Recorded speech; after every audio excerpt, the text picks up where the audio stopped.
واتس اب فريندز، ان شاء الله تكونوا كويسين يا رب. لو دي اول مره ليكوا هنا على الشانل، انا لارا واهلا بيكم معانا. النهارده هنكمل السيريز بتاعه التنظيم المطبخ اللي ابتديناها من اسبوعين. عملنا التلاجة من اسبوعين، الاسبوع اللي فات عملنا الفريزر، النهارده هنعمل الدولاب بتاع الاكل اللي هو البانتري، والاسبوع الجاي هنعمل تحت الحوض.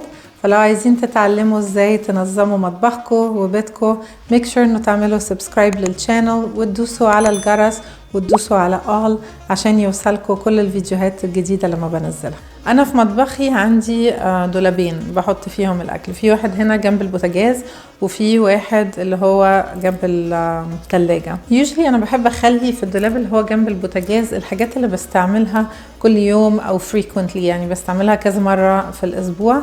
والدولاب التاني اللي هو جنب التلاجة ده بحط فيه الحاجات اللي ما بستعملهاش قوي كل اسبوع، الحاجات اللي هي تخزين زيادة. حاولوا على قد ما تقدروا انه الدولاب اللي تختاروه علشان تخزنوا فيه الاكل ما يبقاش جنب حاجة سخنة، يعني ما يبقاش دولاب لازق في البوتاجاز. او انا في حالتي مثلا الدولاب اللي هو جنب التلاجة ده تحت عندي الفنت بتاعت الفرنس اللي بتطلع الهواء السخن في البيت، فالحتة اللي تحت دي سخنة جدا، بتبقى لما بفتح الدولاب اجي اخد منه حاجة بلاقيها فعلا سخنة. فعشان كده انا هشيل اي اكل من هناك، لانه الاكل لما بيقعد جنب سخونة بيبوظ.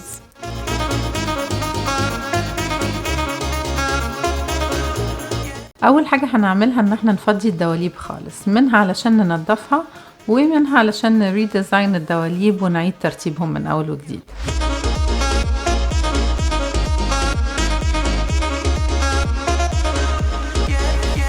هتلاقوا وانتوا بتفضوا الدولاب حاجات ما كنتوش اساسا فاكرين انها عندكم، كنتوا ناسينها.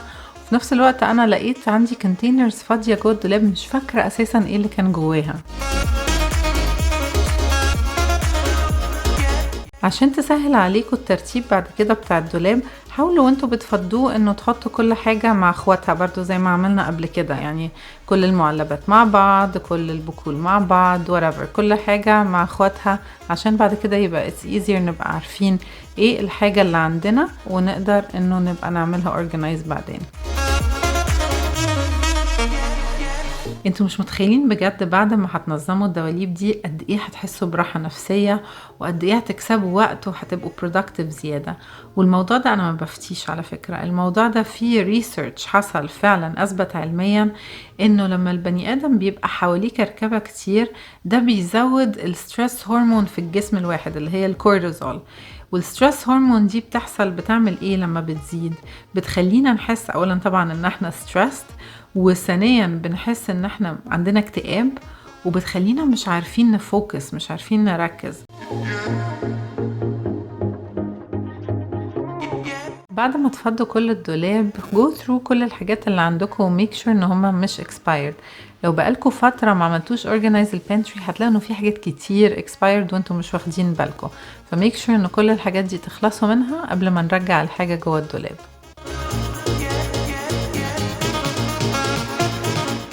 طبعا قبل ما نبتدي ننظم الدولاب لازم ننضفه كويس قوي. زي ما قلت لكم في الفيديوهات اللي فاتت انا بستعمل خل وميه واسنشال اويلز عشان انضف البيت ان جنرال، بس طبعا ممكن تجيبوا سبنج بصابون مواعين وتدعكوه برضو تنضفوا الدواليب بيه، فايتس اب تو يو. في بيسك رول للتنظيم بتاع اي دولاب، انه الحاجة اللي بتستعملوها more frequently، بتستعملوها كل يوم كل اسبوع او حاجة، خلوها على مستوى نظركم. واي حاجة تانية ما انتوش بتستعملوها كل يوم ممكن تحطوها في الرفوف اللي فوق او تحطوها في الرفوف اللي تحت. ودلوقتي الفان بارت، الديزاين بتاع الدواليب، نشوف كل حاجة هتروح فين. صدقوني الستاب دي مهمة جدا، وخدوا بجد الوقت انكم تعملوها لانه هيوفر لكم وقت ومجهود بعدين. مجرد خدوا ورقة وقلم واكتبوا كده عايزين تحطوا الحاجة فين، فكروا ايه اكتر حاجة انتوا بتستعملوها وعايزينها تبقى على مستوى نظركم وعلى متناول ايديكم، واعملوا ديزاين الدواليب بيست على الموضوع ده. وفي نفس الوقت بصوا ايه الاورجنايزرز اللي انتوا محتاجين تستعملوهم عشان ترتبوا كل الحاجات تاني في الدواليب. وطبعا مهم جدا انه نغسل الاورجنايزرز او الكونتينرز اللي هنستعملهم قبل ما نحط فيهم اكل.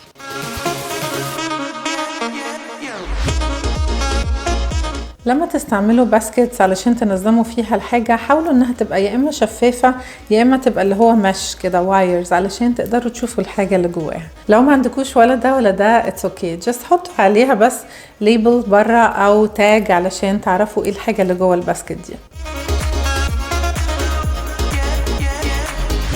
مش شرط تروحوا تشتروا برطمانات جديدة تحطوا فيها الأكل. أنا هنا مثلا مستعملة برطمانات نسكافيه، كان عندي منهم كتير عاملهم accumulate على مدار السنين.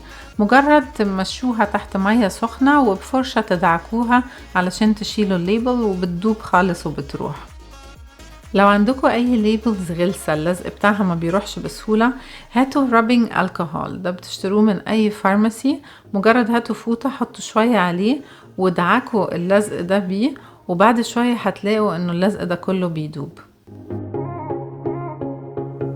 بالنسبة للسكر البني احسن طريقة نخزنه فيها انه نحطه في اير تايت كونتينر ما يبقاش فيه هوا داخله. اما لو انتوا عندكم سكر بني اوريدي نشف معاكم فسهل جدا انكم ترجعوه تاني طري. يا اما بجيب بيبر تاول ببله مية وبعصره كويس قوي وبحطه فوق العلبة وبغطيها واحطها في الميكروويف 20 seconds 20 ثانية. يا اما اعمل نفس الحاجة اجيب البيبر تاول وابله واعصره جامد واحطه عليه واقفل العلبة واسيبها اوفر نايت. فشوية بشوية السكر هيبتدي ابزورب الهيوميديتي اللي في البيبر تاول ده ويرجع سوفت تاني.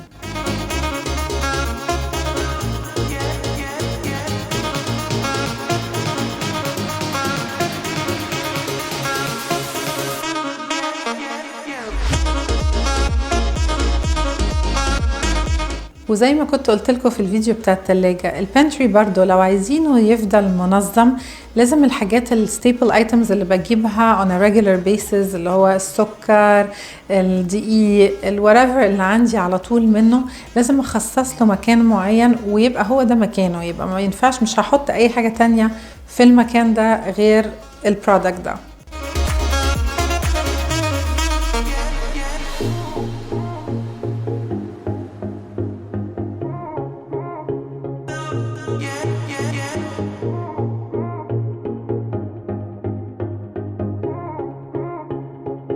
هتلاحظوا ان انا ما عنديش كانز كتير في البانتري بتاعي، يعني في تونة في كام حاجة تانيين، بس انا ما بشتريش معلبات كتير. ودي حاجة كمان انا عايزاكم انتوا تكيب ان مايند، تحاولوا تبتدوا تقللوا لو تقدروا طبعا المعلبات دي لانه ما هياش صحية.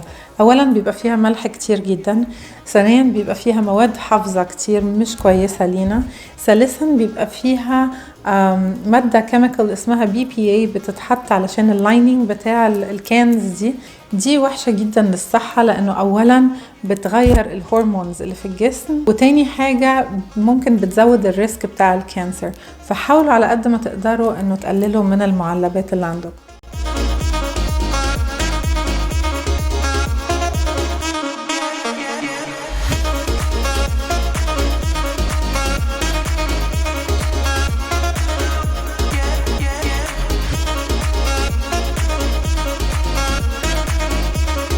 انا يوجولي ما بحطش شيلف لاينرز جوه الدواليب، بس تحت الزيت بحب احط حاجه بلاستيك علشان احمي فيها الدولاب بتاعي.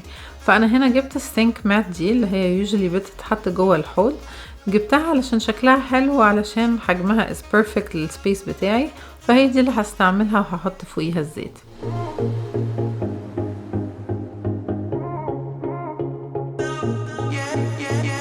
وانتوا بتفضوا الاكل لو في حاجة منكم فضل لسه في الكيس منها make sure انه طلعوا منها الهواء قد ما تقدروا وتقفلوه كويس ويحطوه في الستوك بايل بتاعتكم في الدولاب.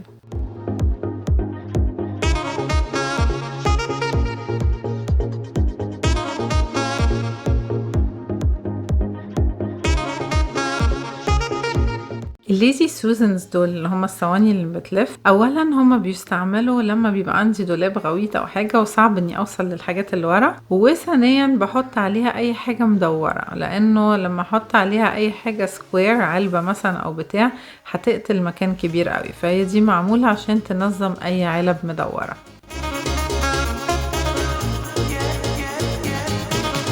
انا قررت احط ليبلز على الكونتينرز بتوعي عشان سببين.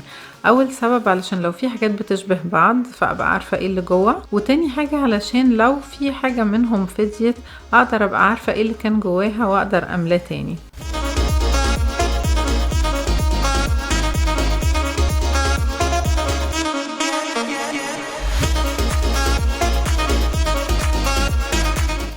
الباسكتس الكبار دول عشان احط فيهم الستوك بايل بتاعي. اي حاجة عندي منها زيادة بحطهم في الباسكتس دي، وبالشكل ده اقدر احطهم في حتة لجوه شوية او في حتة واطية، وبكل سهولة ممكن ابقى اسحبها واخد منها اللي انا عايزاه بعدين.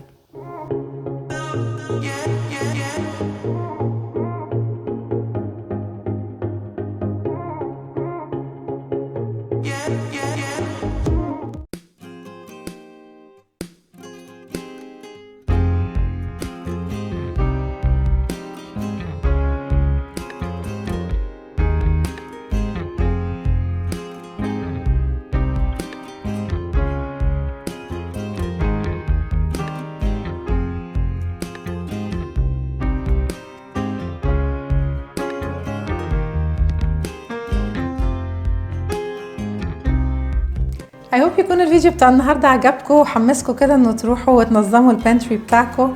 لو عجبكم ما تنسوش تعملوا له لايك، وما تنسوش انه هنكمل السيريز بتاعتنا بتاع تنظيم المطبخ الاسبوع الجاي، فاعملوا سبسكرايب عشان ما يضيعش عليكم اي فيديو جديد هنزله.